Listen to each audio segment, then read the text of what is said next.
De nuevo, buenas tardes. Voy a hablar un poco de las redes de colecciones en Iberoamérica. De principio, debe existir en cada país un padrón de colecciones, es decir, lo importante es que haya un padrón, un registro de cuántas colecciones biológicas o científicas tiene cada país. En este caso, como ya lo mencionó hace rato Juan Manuel, la CONABIO no es normativa. Esta parte de hacer toda la normatividad y la regulación de este tipo de información lo hace normalmente los ministerios de Medio Ambiente, y en este caso lo hace la Secretaría de Medio Ambiente en la CONABIO, en México, perdón. Y eso está a cargo a través de vida silvestre, ¿no? Entonces, lo que se hace es que se hace un registro de todas las colecciones cuando ya tienen cierta información. Tienen que ser científicas, museográficas, pueden ser públicas o privadas. ¿Y en qué caso se debe presentar? Cuando yo puedo entrar a ese padrón, cuando la colección cuenta con un acervo sistematizado de ejemplares, partes o derivados de especies silvestres, para la finalidad sea de promoción y divulgación del conocimiento científico y la investigación. Aún así, con este padrón que se tiene en México, hay ciertos huecos de información, porque muchas veces piden que en las colecciones al menos tengan ejemplares que estén en alguna categoría de riesgo. Esto nos ha pasado sobre todo en organismos marinos de mar profundo, donde es poco el conocimiento, y cuando nosotros pedimos que hagan este registro, nos dicen que ellos no la regulan, ¿no? Entonces, por ahí hay un hueco de información respecto a este vacío legal de cómo pueden las colecciones científicas de organismos marinos quedar dentro de este padrón.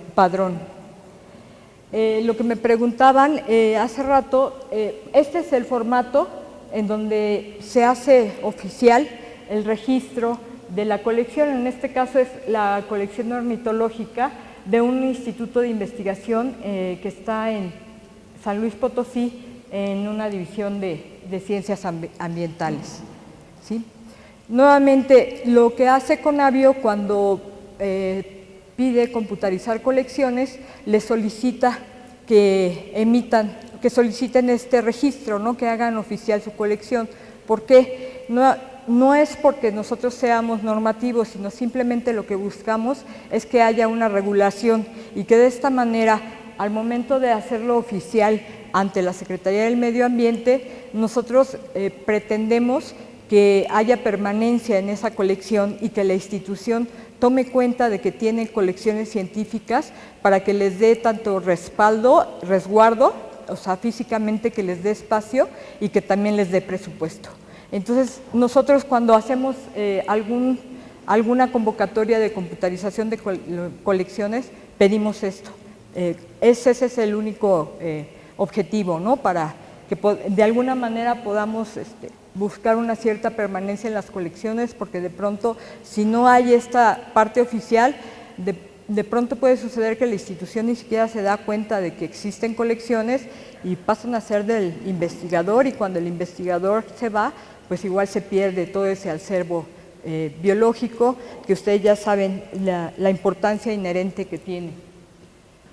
Entonces también, y creo que también ocurre en el resto de los países, es la solicitud de permiso de colecta científica.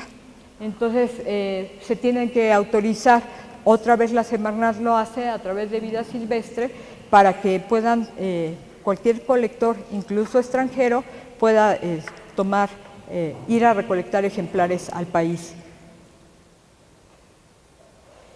Después empezamos cómo ocurre la participación en redes.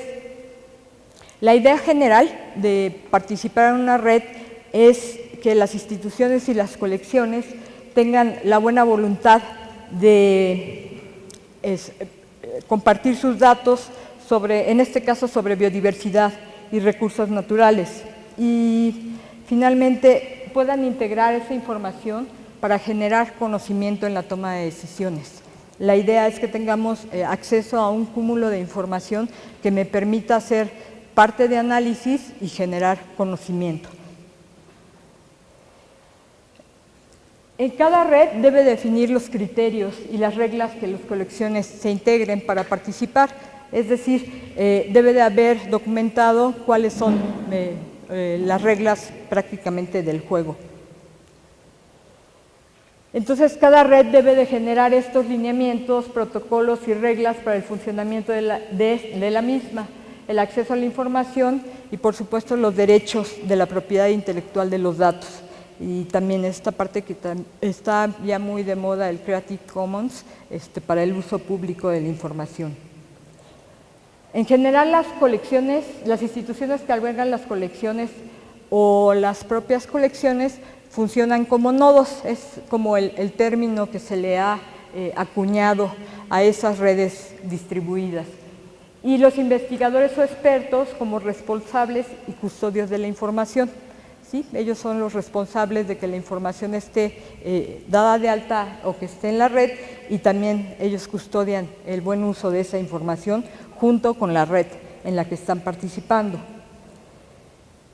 Cada red evidentemente tiene que generar la infraestructura, tanto informática, técnica y administrativa, acorde con otras redes para que puedan interoperar. Yo creo que el objetivo principal es crear alianzas estratégicas. En la CONABIO se han desarrollado en diferentes momentos de su historia alianzas y colaboraciones, tanto nacionales como internacionales. El único propósito es ampliar sus experiencias y campos de acción, y me faltó no duplicar esfuerzos, ¿no? O sea, si ya hay experiencias en otras instituciones, pues compartirlas y fortalecer esas experiencias. Una de estas redes fue la REMIP, que inició en 2001. Bueno, inició antes, en 98, 99. En 2001 se convierte en una red mundial interinstitucional. La REMIP tiene una historia bastante interesante, porque la primera reunión fue en el año del 93, a un año de haberse constituido la CONABIO, en donde se hizo una declaración de Oaxaca, ¿no? Fue en el estado de Oaxaca, y donde participaron especialistas, investigadores de alto prestigio del país, en donde se hablaba ya de compartir datos. Ahí el problema es que el problema que hasta la fecha sigue habiendo en algunos casos, ¿no? Que los investigadores estaban renuentes a compartir su información, y sobre todo la información geográfica, ¿no? Entonces hubo todo un proceso de convencimiento, y además tuvo que haber un proceso de generar esa infraestructura para cómo compartir esos datos. No era tan simple. Si me da tiempo les enseño cómo funciona la estructura interna de la ingeniería de REMIP, que fue en su momento pues una de las redes, pues yo creo que la primera red distribuida en el mundo. La REMIP inicialmente era Red Mexicana de Información sobre Biodiversidad. Entonces, afortunadamente, estas siglas pudieron derivar, ¿no? Y ahora es la Red Mundial de Información sobre Biodiversidad. O sea, no hubo que hacerle ningún cambio cuando en el 2001 se cambió a Red Mundial. ¿Por qué se cambió? Porque de pronto empezamos a compartir los nodos que les llamamos, o sea, en cada institución tenía su nodo, y no solamente era de México, sino también Estados Unidos, España, Perú, Costa Rica y Reino Unido empezaron a querer incluir sus datos, ¿no? Todos estos nodos reúnen 126 colecciones, son más de 6 millones de datos. Esta red tiene información de los principales grupos taxonómicos de plantas, vertebrados, invertebrados, terrestres como acuáticos, y también microorganismos. La CONABIO tenía que fungir como el nodo central, y otra vez no tenía ahí las colecciones, ¿no? Las bases de datos. La base de datos está en cada una de las colecciones en un servidor con la idea de que en el momento en que el custodio de la información la actualizara, pues esto inmediatamente se viera reflejado en la red. Y también tenía que dar asesoría con los aspectos técnicos y coordinar la participación de los nodos institucionales.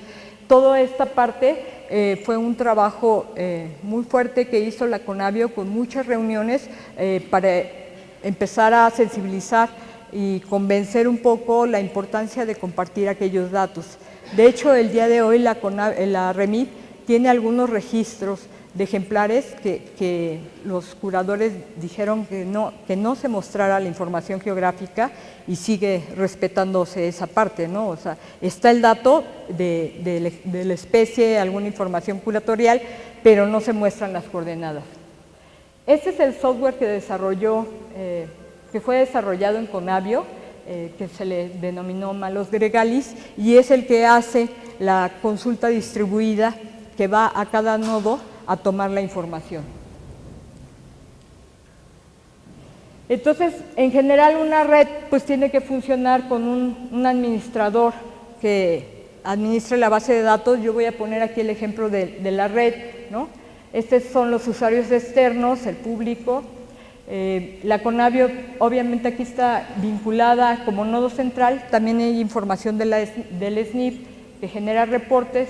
Debe de haber un consejo directivo, un consejo académico y cada institución, ¿no? Y al que le llamamos el curador de la base de datos o en su caso, el administrador de la base de datos. Entonces, aquí están los nodos como instituciones y sí, en efecto, cuando empezó la REMIP se tenían como 3, 4 nodos en donde plenamente estaban convencidos de compartir la información. Uno de ellos fue, de los primeros nodos que compartió la información, fue el herbario de Jalapa, del Instituto Nacional de Ecología, en donde de pronto cuando empezaban a salir las estadísticas, pues era el que tenía más hits de información que generaba esos consultas.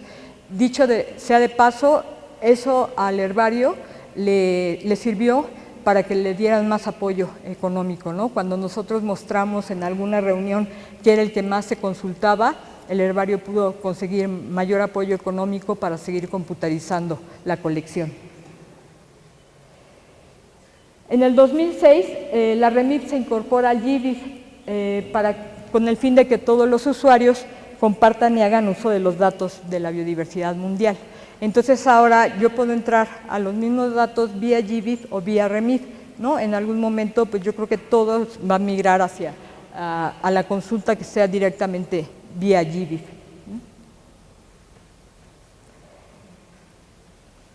Esto fue de suma importancia ya que permite al país continuar impulsando esa digitalización y distribución de datos primarios. Como yo les comenté, esa parte de los desarrollos informáticos que estamos haciendo, pues pretendemos también compartirlos o que sean de uso para las bases de datos que estén en GBIF.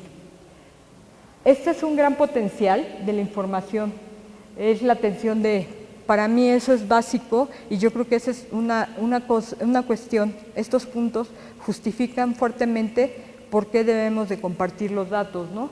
Para atender problemas cada vez más agudos causados por especies invasoras, especies que son vectores de enfermedades y fuente de datos que sean consultadas para las especies que están fungiendo como especies no nativas que invaden otros países, ¿no? Entonces yo creo que estos 3 puntos son buenas razones del por qué estamos integrando tantos datos en unas redes de consultas distribuidas. Aquí voy a dar la parte de los ejemplos de redes y es aquí donde yo les ofrezco, si me omití alguna, que me lo comenten. Tenemos encontramos en la búsqueda Sistema de Información de Museos y Colecciones Zoológicas de Venezuela, el Sistema Costarricense de Información sobre Biodiversidad, la Red Nacional de Colecciones Biológicas de Argentina, que al parecer la página ya está desactualizada y solamente se puede entrar vía GBIF, por supuesto el CIP del Sistema de Información sobre Biodiversidad de Colombia, y las redes regionales como Yavin, que finalmente Yavin tiene otro tipo de datos, pero lo que nosotros encontramos que para ejemplares, los especímenes y especies, lo hace a través del envío. También hay una red que es Iberfauna, que es fauna ibérica, y luego lo que pues, podríamos llamar como las redes iberoamericanas.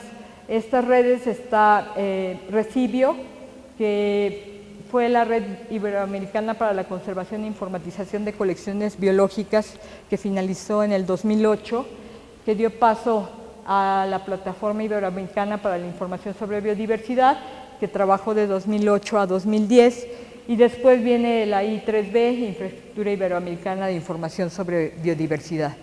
En estos casos, al menos en los dos, lo que yo reconozco saber es que sí hubo muchas reuniones para tratar de compartir los datos, pero no se llegó a generar la red como tal.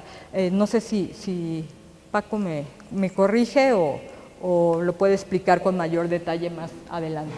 Entonces, estas serían las tres iniciativas en las que yo encontré información. A veces uno se pregunta cómo hacen las cosas, ¿no? O sea, cómo es esa consulta distribuida. Les voy a enseñar rápidamente la interacción de esto, de Malos y Gregalis. Este es el portal, o sea, Malos reside en lo que es la REMIP, y hay un servidor, y estos son los routers que van, y aquí están todas las bases de datos que están en cada uno de los nodos. Entonces, desde la web empieza a hacer la búsqueda. Aquí digamos que se despierta Malos para hacer la aplicación y trata de conectarse al primer nodo y establece contacto con Gregalis. El Gregalis es el que está en cada uno de los nodos y envía los parámetros y la consulta encriptada. De esta manera la consulta encriptada hace que viaje más rápido vía red. Entonces va haciendo eso a la primera red, a la primera base de datos, y después, si todo está bien, Gregalis realiza la consulta y regresa la primera parte de información, sin formato, es decir, sin filas, ni registros, ni columnas. Le regresa a la base de datos y luego da formato a los datos, Malos da formato a los datos, los envía al usuario y elimina ese pedazo de datos que venía sin información, evitando que el servidor se desborde. Es decir, tira esos datos y ya entrega la información. Creo que esta se fue muy rápido. Uy, sí. Bueno, aquí lo que sucede es que Malos, ya con toda la información, la vuelve a regresar a la vía web y si el usuario consulta más de un nodo, Malos continúa de la misma manera, se conecta al nodo que está aquí en Gregalis, realiza la consulta y regresa la información. Malos agrega el formato y lo envía al usuario. Entonces, eso lo hace en cada uno de los nodos de información que tiene. Esto se hizo de manera, o sea, prácticamente todo el desarrollo informático de esta información lo desarrolló Raúl Jiménez para hacer esta parte de REMIP, y creo que parte de esa conceptualización de esa parte de programación de la información está utilizada en GBIF también para que las consultas sean distribuidas y que no tarde tanto tiempo en obtener la información. Esta es la parte de redes que yo les comento.